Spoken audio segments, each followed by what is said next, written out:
You're not here by accident. You're here because you're not interested in being average. You're here because you're not looking to do a good job or do nice work. You're here because you're driven to do special things. Because you have an inner voice that's telling you that you're great, that you were meant to be successful, that your time is coming.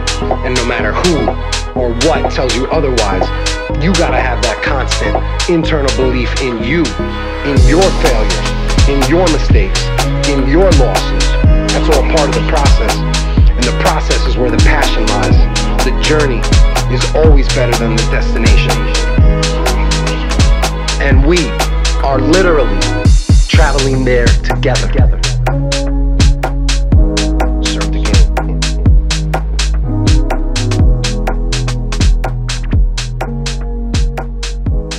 Welcome to Patreon. Welcome to beautiful Loganville, Georgia. I am here at Poppy's house. And we're getting ready to go watch Christian Cotard, who is a very active referee from the Crown Refs community, who I've had an opportunity to meet this past year and connect with. And now he lives in the Atlanta area, so he sent me a schedule of his games this Saturday. He's got 6 games, so we're gonna go meet him and watch him work. So come check it out.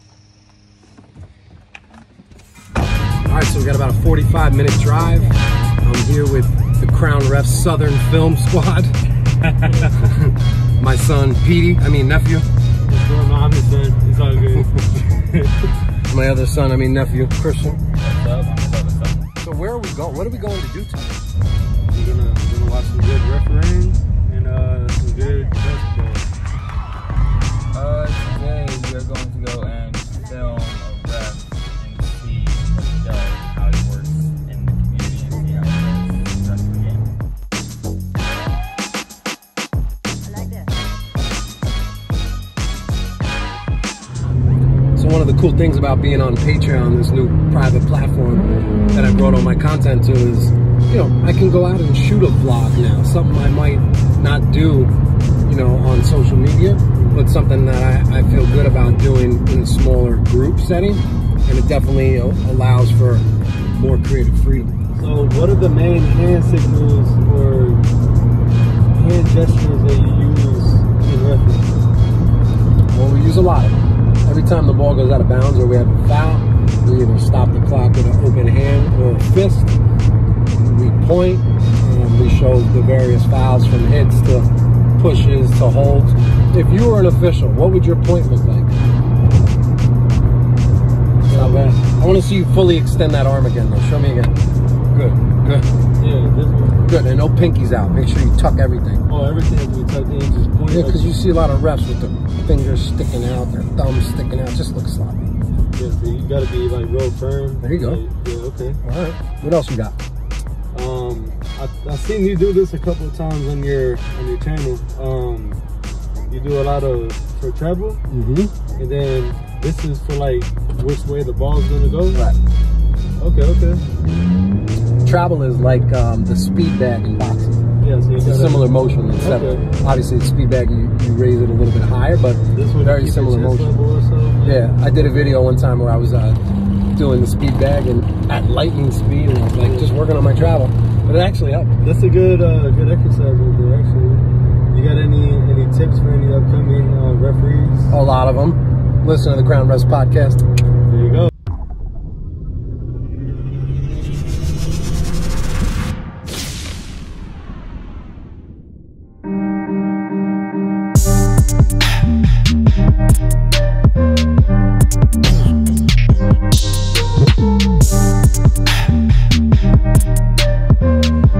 You never know when Crown Refs is just gonna pull up to your game. Let's go check them out.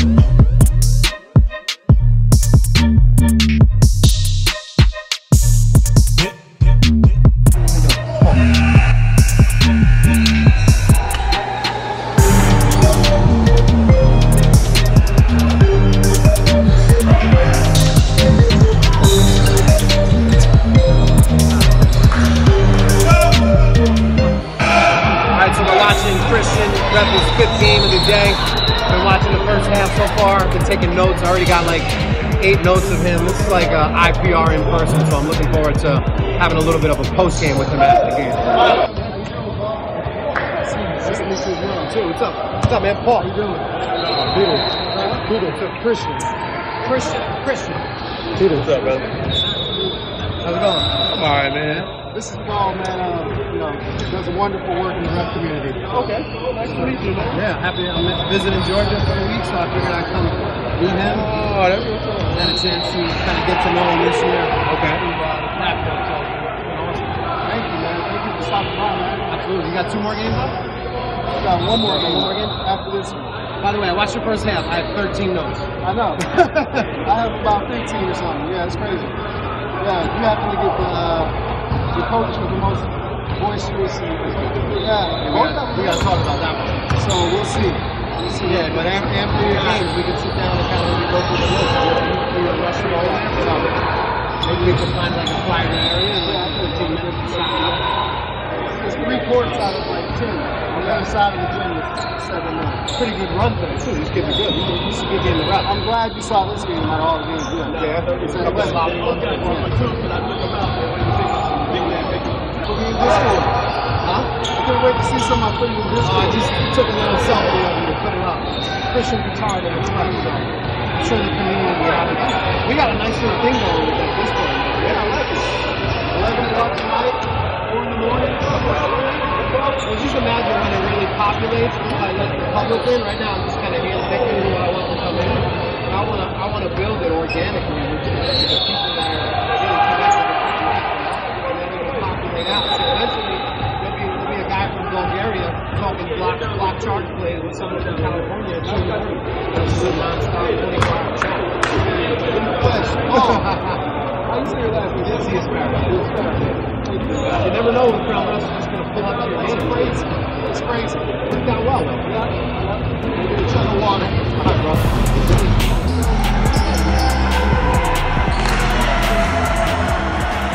That's the same. You know, the mentality that you had before, you didn't think you were going to ever have somebody like that referee come all the way over here to come see you.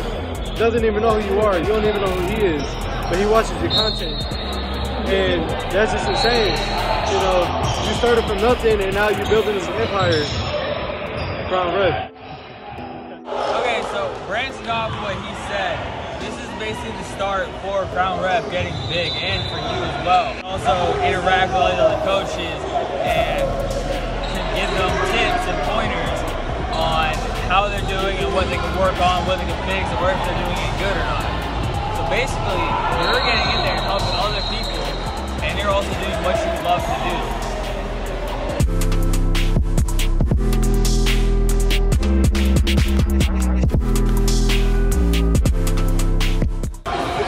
You know, for the record, referees let coaches get away with far too much antics on the sideline. I've seen it my entire career. It's one of the things we're trying to change, but a lot of officials don't address a lot of the unsportsmanlike things that happen, from the small things to the bigger things. You know, we're the authority of the game. We have the final say, right? We can have let them get the last word, but we have the last room. Public dialogue. You know, now the coach is basically running the game right now. It's demonstrating with his hands and all that. Yeah. So if he wants the spotlight, you basically take him. As soon as he steps to you, you usher him right back. Oh, I'll talk to you, coach, back in your box. And you don't stop, so he has to follow you. Or just leave him out in the middle of the court and give him a box for it. You didn't see like a kiddie game. Nah, I know. I had like 20 notes, man. I can't wait to go over them with you. There's a lot of plays in that game. A lot of plays. There was a lot. What stood out in your mind? Game management. The coaches walking on the court on that team, and this team too. So you called a reach-in play over here, right? Yeah. And then the coach went nuts, doing jumping jacks, running behind the bench. What did you think of the reach-in foul and then the reaction by the coach? All right, now I might have kicked that foul, but I was trying to slow the game down because there was a lot. People just went back and forth. So I was just, whatever close contact I saw, I was going to call it. I mean, he hit the ball and his elbow. So I was like, all right. What's first, ball or elbow? Ball. That's always a good philosophy, ball before body, body before ball. So if I hit your arm and then the ball, that's going to be a foul more times than not than ball, then arm. I'm saying? So your decision to call that a foul, did that affect your decision to not give it a tech? Correct. Yeah, I know. Correct, because I didn't want to give him a tech, especially only because you didn't like the call. and I didn't want you to see me give a tech today. Why not? That's what I'm here for. I didn't want Paul to see me give a tech in the first game. Explain that. But no, lately I've been talking to some mentors. You know, just try to talk to the coach, kind of, you know, resolve the situation first. I mean, he was on his sideline, no profanity. It was mainly just arm wrestling. That's not a criteria. We need to stop saying he didn't curse as a criteria. A lot of coaches will say that. What, I'm talking to you, I didn't curse at you. And that's their only criteria for thinking it's not a technical foul. You don't have to curse. You could use the most elementary language at all. You know, but it's just the way you say it, you know? Yeah. So that's in the rule book, that being a technical foul. When a coach jumps out of his chair to come argue, right? He was sitting down, he didn't like the whistle, jumps up, and then runs behind. So I want to get back to, why don't you think I want to see you call a technical foul? I was just kidding. All right. Nah, it's fine. I can call a tech. It's just, today I didn't, you know, I was just going to reason, you know, keep a cool head. His team ended up winning, but yeah, that was something I wish I wouldn't have kicked. But you know, I move on and learn from it. I know the feeling of like making an incorrect call and then a coach, us knowing we have to give a technical foul, but the fact that we called it incorrectly is what's holding us back from doing our job. It's okay to kick a call, but there's two calls there, right? And we don't want to kick them both. You know what I'm saying? Is there anything that you, any kind of communication with the coach leading up to that point? Is there any game management strategy you used with him? How'd your conversation? You know, I was just like, let me get the court, back up coach, let me have the court, I'll look for it. You know, before the game even started, I was just like, hey, I'm approachable, you can talk to me, I got you. You know, he said I would. That before the game? Before the game started. I wouldn't say anything to the coach. Not for you. No, that's the line you lead with, like, your first interaction. If you have to go address something, hey coach, I'm very approachable if you have a question, but the way you're shouting at me from across the court, that we can't communicate before the game started. So. Yeah, I know, but I would just, now I know in a normal high school game you're going to meet with the coaches and captains and go over the procedures, but I wouldn't, listen, you can do whatever you like. I don't go up to coaches before the game and tell them I'm approachable, all that kind of stuff.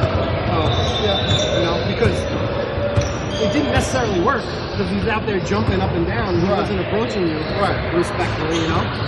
Again, he could have been talking to you nicely. It's just the optics of the game from where we're seeing. Yeah. Just the jumping up and down, the loud antics. The assistant coach down here started to get a little loud. You know, assistants have no leverage. Once they start becoming a voice towards the officials, we can address that right away. Absolutely. And I always address it directly with the coach. I don't ever speak directly to the assistant. If you're the assistant and you're the head coach, do me a favor. One voice from your bench, but I'm not going to listen to your assistant shout on the court. Can you handle that for me? Right. A lot of refs will talk to the assistant and say, hey, I can't have you doing that anymore. Meanwhile, that's not the right guy to talk to. It's the head coach. The head coach is going to work for you and handle that before you have to. That's a good one. Yeah. Let me use that. Gotcha. What else you got? What do you got? I got to see my notes. Yeah, I mean, right, we were hustling. You know? We got 10 minutes. Let's hand checks, right? Hand checks shouldn't usually occur out on the perimeter, right? Yeah. Hand checks are really never shooting foul. It's got to be a push. So I know you reported a hand check on a shooting foul. Even if it's a one-handed push, just report that a push. Don't report that a hand check. The hand check's the softest call we have, and you very rarely see it on the shooting foul. So it's just something we should be calling out on ball handlers out on the perimeter. Go with the push or a bump for that. Gotcha, Paul. Are you fatiguing? I'm ready, man. So I'm about halfway done. Your wave off. You had one really good wave off. I like the form. Looked really good. Then the next play you did it, I think, twice. Yeah. So we just need one strong one. One strong wave off. And the key here, so we're talking about one strong. What about travels? Is it just one listen, or do you sometimes catch yourself? I'm a tweeter. You tweet. I'm a tweeter. Twitter, but I tweet a lot. Listen, you don't want to overdo it, but the people that are like rule book purists and say one loud whistle blast, those people are not refereeing anymore. They're not helping you in this gym right now ref this game. So sometimes we need to grab the attention of everybody by multiple tweets. And that is what allows me to not do multiple signals. Because I'm going boo boo boo boo boo boo, no shot. So that boo boo boo boo boo got everybody's eyes, and now one shot, no shot, well-timed wave off. So yes, I would do multiple tweets on player controls, on blocks, and maybe travels violations. But everything else is kind of one blast. Another good thing, and I just put out a post about good game management partner tip to run the game is anytime we're in the bonus, so you call a foul on the 6th foul that becomes the 7th, I want you to immediately indicate the bonus. But being a good partner, if you don't, your partner should come up right away. 1-on-1 partner, here's your shooter. So think about that, and you kind of have to timestamp it and mark it in your brain on like that 6th foul or whenever the bonus is about to come. This way, once that next whistle for the next foul, we're in the bonus, partner. It's just a great way of keeping the game moving, providing support. And I've done that so many times where you call a foul, you point to the spot, then your partner's like, 1-on-1. It just shows that lack of, game awareness. So, can you face ID this? You're doing it a little bit in front of your body. Should be a little bit more out to the side. Do you do open hand or 3-point? Open hand looks better. So I would just take a step into it and mark it here, and then your make is a little bent. I know. So let's straighten it out. Get it up a little bit higher. Yes. Just be big, be taller, be smaller. So those are 3-point mechanics. I want to see your point have more pop to it. You do women. You girls, yeah. Okay. High school. So is that why you're doing the open hand with the open fingers? Yes. Okay, that's why you're pointing with the bam. Okay. All the time. That was good. But I just want to see your point with a little bit more pop. Now I know when we're working 5 or 6 games on Saturday, not for this. Right. So just step into it, pop it every time. Every time we present, we don't have to make it the strongest ball all the time, but it should always look sharp. It should always look crisp. Tapping the knee. Ball goes out of bounds. Just tap the knee, right? If the ball goes out of bounds off your head, are you going to tap your head? Yeah. Do that? Is that a trick question? No, I'm just saying. We tap our knee if it goes out on the knee, but if it goes out of our head or shoulder, we're not going to sit there and do that. So my point is, it's excess. Stop the clock, out of bounds, point to the spot. Okay, instead of, what if anybody says, what happened? Then you have information about, no, coach, it's off his knee. Then you can show them. Now, I know a lot of officials do that. I'm with the philosophy just reduce the excess, keep it simple. Because it's easier for us when we keep it simple and do less, right? Absolutely. So this is like stop the clock, point the direction, point to the spot. Snapping the hand count too. That's your hand count?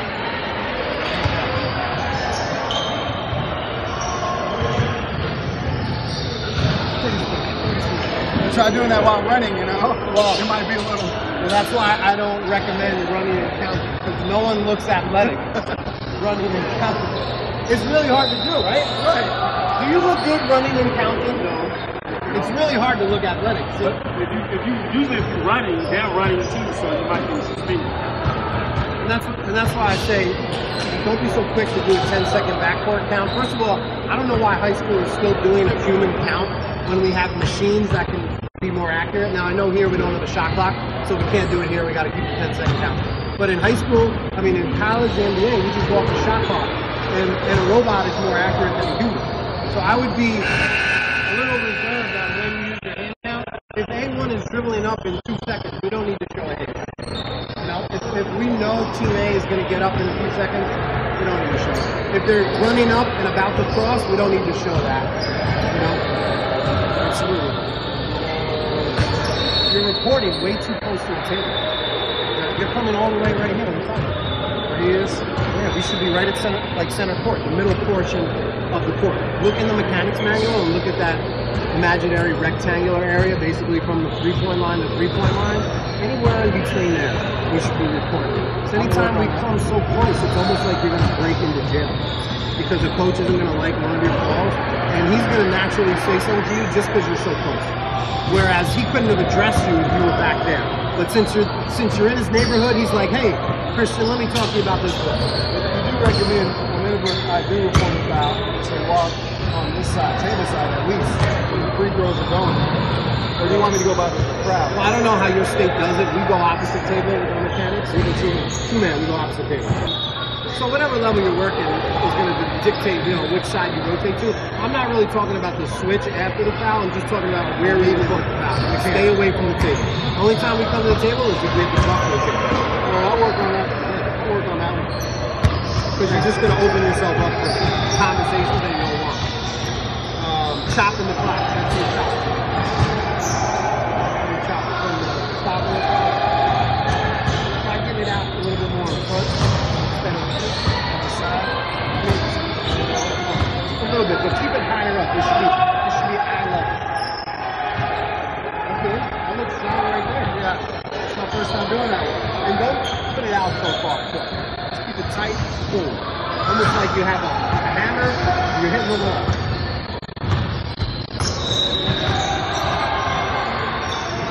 I'll work on that. All right, get a great rebounding foul. In transition, you stop the clock. On plays we go the other way. Boo boo, boo boo, this way. So it's immediate. We know where we're going. Instead of foul, where are we going? Yeah. So on pushing the backs, on rebounds, when we're going the other way, going boo boo, this way, or boo boo, white ball. After the foul. Got it. Yeah. And that's gonna just make you look stronger as a ref. Adding that additional signal, which is communicating to the game what the foul is and where we're going. Even to the foul. So you saw me just go bam. Yeah, you just stop the clock. And I walked the table. And then you pointed to the spot. So if I wasn't paying attention, I don't really know where we're going. I know what the spot is if we have a foul, but it's just clear communication. It's just going to add Camp season. It's camp season. You're getting a free camp right now. Camp season. Legal screen. So you had a legal screen right here. It looked like a really good call. You didn't stop the clock. Everything didn't stop the clock. You beat on limit? You stop the clock or anything limit? Is that something you're still working on? Is stopping the clock on those quick plays that go the other way? Yeah. You normally just kind of punch it?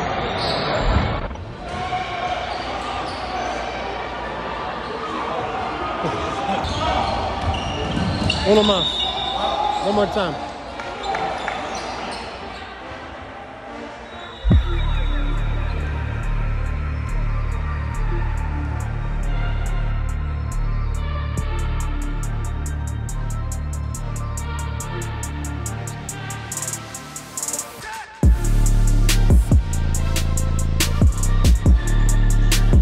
My name is Donald Griffin. I've been repping since 2018.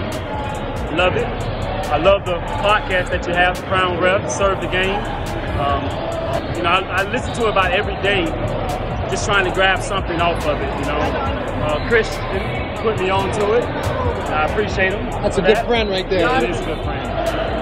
I just put out 159. Yeah. So I'm just trying to see when you came on the journey with us. Probably about a month ago. Oh, okay. Yeah. So you're fairly new still? Yes. That's great. Yeah. I got a lot of the interactions that you had with the older refs. I forget the names or what have you, but yes. Yeah, I appreciate your support, man. Yes. Appreciate you giving back to the game. Fine. Helping us out. You just have to do one thing. You got to help the next guy who comes along. That's right. That's how this works. Because a lot of people helped me to get here, I know. Paying it forward. Absolutely. Good stuff, right? Thank you. Appreciate you, man. Yeah, I got a couple more notes. We're about to have a parking lot post game. By the way, no one else in America is having a post game in a parking lot right now. Practicing their six. This is awesome. I'm just playing it cool right now, man. This stuff's gonna fly by. It's like, I don't know. That game just now, I was like, man, Paul's watching my game, but it was going so quick. And I was like, I'm not calling enough. I gotta trip all my signals, but whatever, it happened. Listen, you can't dictate what you call. The players are going to dictate that. It's not like with players can go out and hustle more and dive on the ball, go cut more, and crash the boards more. It's like we can't go out and grab the game. You know, we just got to let it come to us. So I have a few more notes. Chris, can you pull up the game? Yes, sir. How do you feel about your game? I feel good about it. You know, I'm going to drive home thinking about some things. Game management is definitely something I need to work on.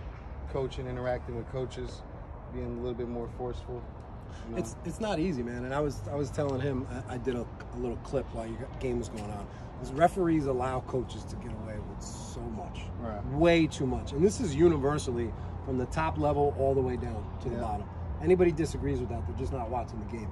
Just the little things we allow coaches to do, that becomes just normal. That's why we have to uphold the respect and sportsmanship of the game, you know? Your score the goal signal, one of them you had in the first half, it looked like you were punching. It looked like we were going the other way. So just try not to confuse your player control foul versus your score the goal signal. So maybe don't do it as punchy. Your score the goal signal should be a little bit more like our chop of the clock. Subtle. Keep it here. Or you can do the 2-finger flush. 2-finger flush. But don't punch outward, because then that's confusing it with another signal. Yeah. That make sense? Yeah, that does make sense. And don't point to players too. I know a lot of times we're pointing to players, like if a technical foul, we're like, dude. Yeah, like bird dog. It's similar to a bird dog, but it's also like an irritant. If I point at you, it's kind of annoying, right? So just take that with you in the game, right? It kind of makes us look, oh, it's on you. So one play you had, and this isn't a technical foul, you just had a foul and then you pointed to the player right away. Don't even point to the player who the foul's on. Jude, spot, white, 22, hold. That's how he's going to know who the foul's on. 3 seconds later when you bring it to the table. But when we're like, then we look like a traffic cop too much, you know? There's one play I want to talk to you about. You had a charge call. I didn't really see the contact, but the biggest takeaway is as you're calling it, mid-signal, you're talking to the coach. So you're like, do. No, it's a foul. You're right. I remember that. Like he is not allowed in your psyche when you're handling your business like that. Like he has to wait, and you can't address him, you can't look at him, you can't focus on him. We got to handle our business first. You know? Was he in your head? Like was he? No, it wasn't like a game. Like he wasn't in my head. No, I was just like they were right there, and I was just letting them know, like just conversing with the coach. So when we do that, they actually wind up respecting us less. Because they feel like they can just do whatever they want to you. Yeah. If you're more stoic and stern, and he knows that you're handling your business, he's going to respect that a little bit more than, oh, I can just grab him mid signal and just chew his ear off. Chris, that was on me right there. Did you like the call? I did. Okay, good. I did like the call. Travel on fast break when A1 lost the ball. Do you remember that play? Travel on fast break. I should have wrote something more specific. I forgot. Charge play, talking to the coach, stopping the clock. Oh, you're still not stopping the clock on all out of bounds plays. So when I do this, I stop the clock, right? Yeah. And then point. Right, but the ball's going out of bounds, and you're pointing. Just point. You point right to the spot, and then there. So this is step 1, step 2, step 3 to the spot. Yeah, I do. I'm on and off on that one. I got to just be consistent with that one. Yeah, there are times where I'm just like boom, boom, and then there's times where I see the ball, I just point out of bounds, and I go. Keep it the same. Yeah. You should have one. Like we want to be versatile, but you should have one style of kind of the way you present your signals, and business-like and correct, and just making sure the sequence of signals come in the right order. So me pointing to the spot should come third in that order. 1, 2. I agree. Yeah, absolutely. Because that's a form of selling too. Whether you're doing it consciously or subconsciously, when we point to the spot, we're selling everybody that we got the call right. And I'm a big non-seller. Okay. I had a bunch of bad sales jobs in my life, so that's probably why I'm very anti-salesman when it comes to the basketball court. Yeah. But there's a big correlation between selling and getting things wrong. They appear together a lot. Overselling and incorrect calls. So, thank you, Paul. Of course. I got 3 more. Free throw violation. Do you remember? You went pending violation. Yeah. What happened? All right. A1 is shooting free throws. A2, his teammate, violation. Instead of blowing it dead immediately, I waited to see if A1 misses the free throw, and he missed it, so I said continue play. That's one of those things I got to get in the rule book on. Okay. So when offensive player steps in the lane, we're going to kill Kill it immediately. right away. I know. As soon as he steps in, boop, boop, boop, boop, free throw violation, Yeah. black ball. Yeah, that's the rule. That's the rule book, and that's on me. Yeah. Yeah. My question is, did B1 step in simultaneously? Is that maybe why we kind of hesitated? I'm not sure if he did. I know player in white stepped in, but I'm not sure. B1 sort of got in there too. At the same time? Yeah. So potentially double violation. Double violation. No matter what, don't let that ball. No matter what, we're got to kill that play. No matter yeah, what. you can't get my the free partner throw. Don gave me this look, and I was like, oh, I knew I killed that. See, these are good because this is a rule book play, just like you said. So later or next week, you go in and look these plays up. Definitely. And, don't ask me what the rule is. I know that's you hate giving rules out, man. Don't ask me. Ask the book. The book never lies. Men lie. Women lie. Books don't. Rule books don't. Hit signal. Let's see your hit signal. All right. So it's usually been like this. 22 hit.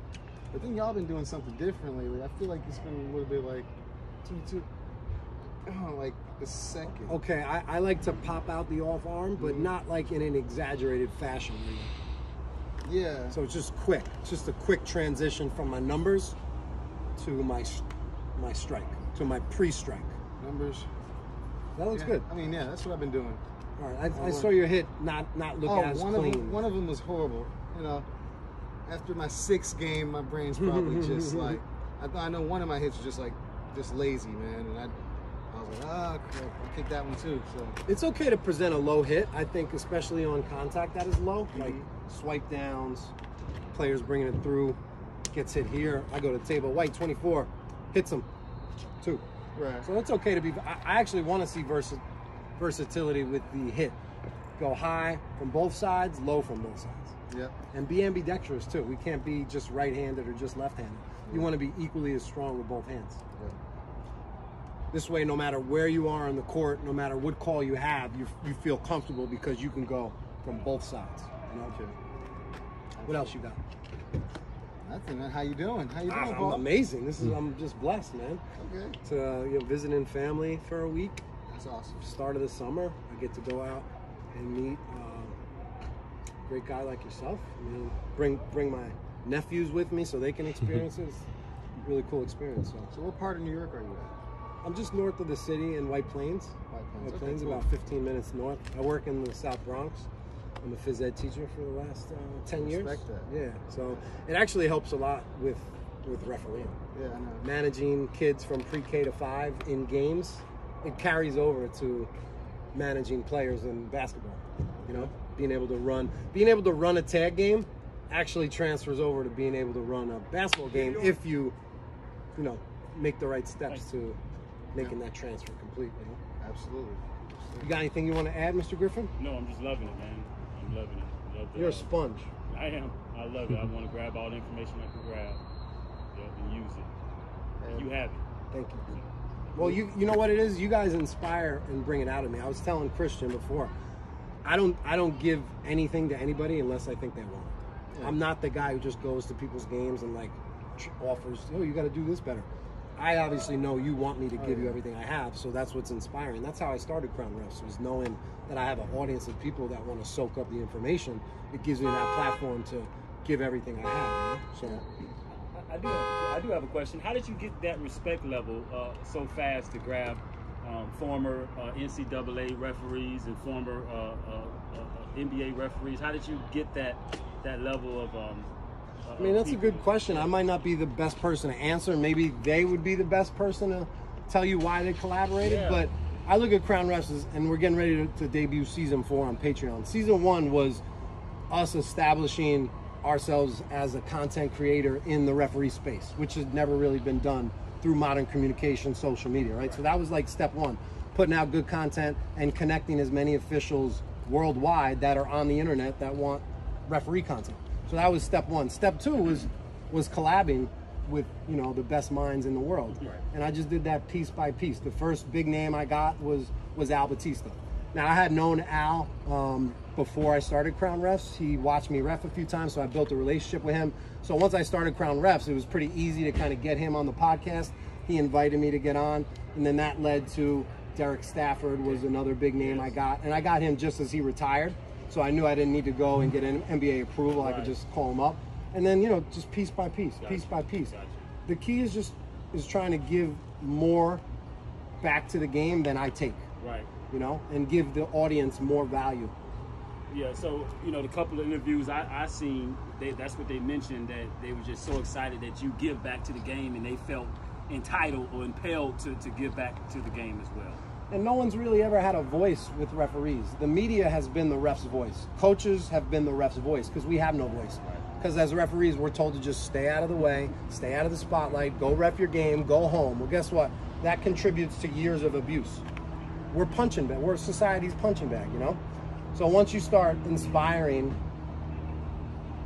referees to, on this next movement that we've started, it becomes contagious. And it's like, oh, he's featuring other referees. I've never seen a ref get featured like a story. Like, what is this? So it was all new, and just trying to continue to build on that solid foundation, Love it. It gives us a platform to look for and to listen for.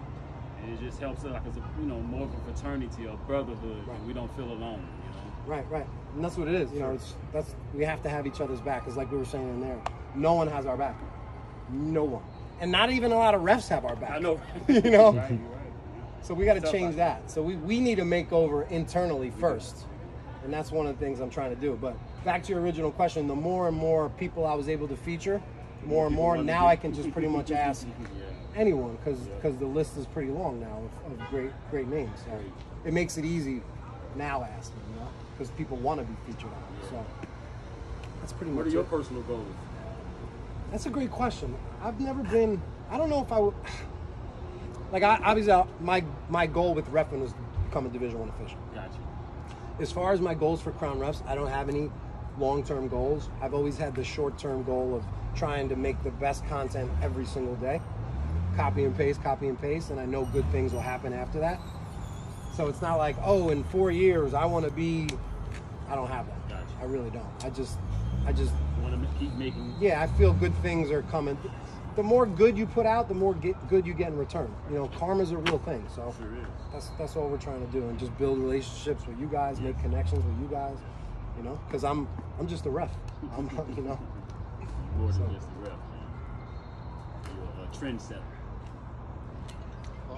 Swanee Sports Academy. I know, right? Swanee Sports. This is where we where the magic happens, right? We grind out here, man.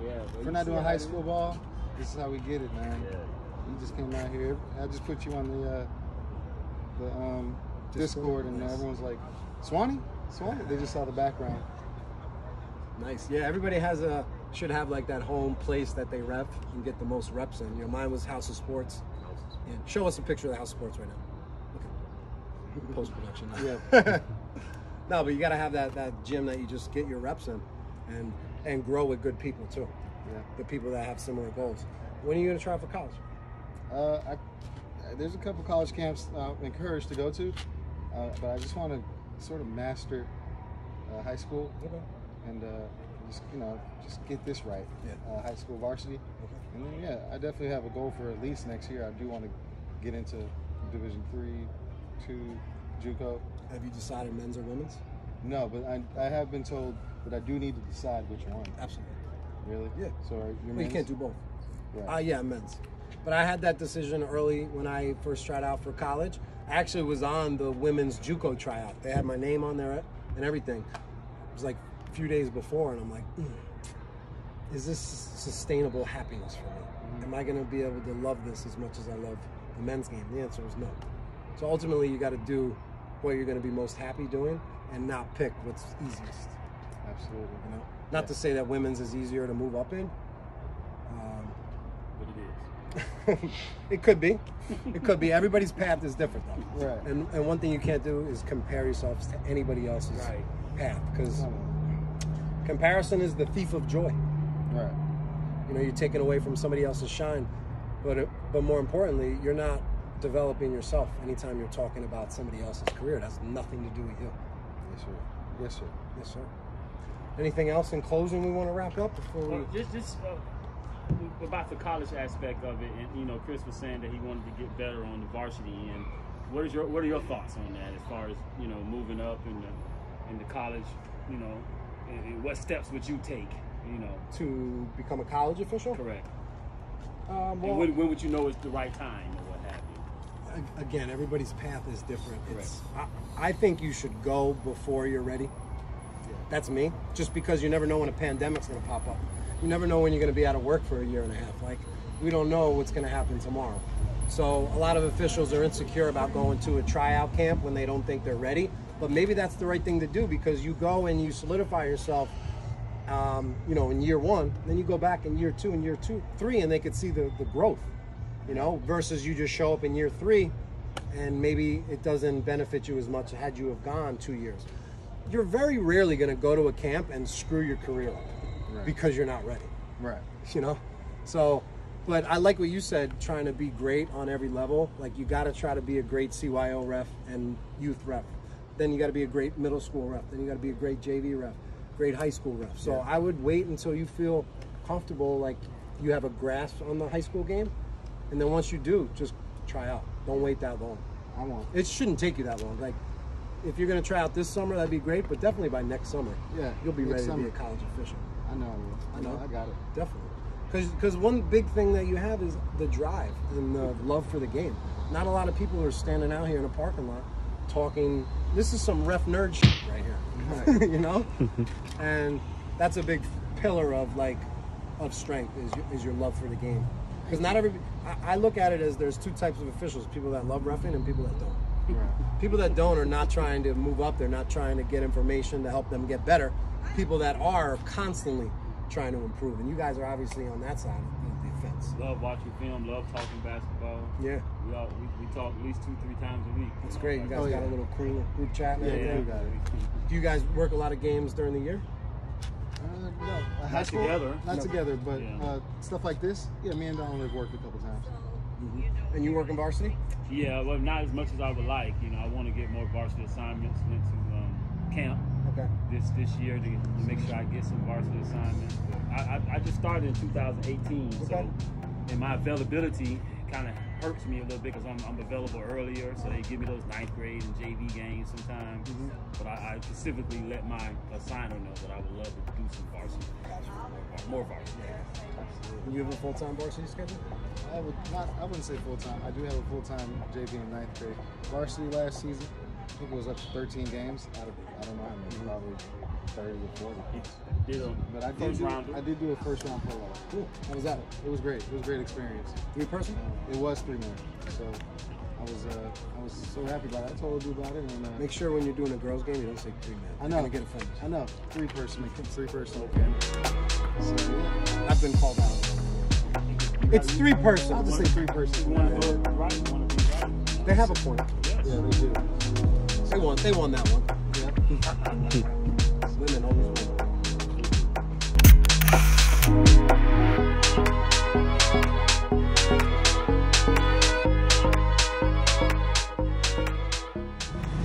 Thanks for watching the first ever Crown Refs vlog, exclusively on Patreon. It's a wrap.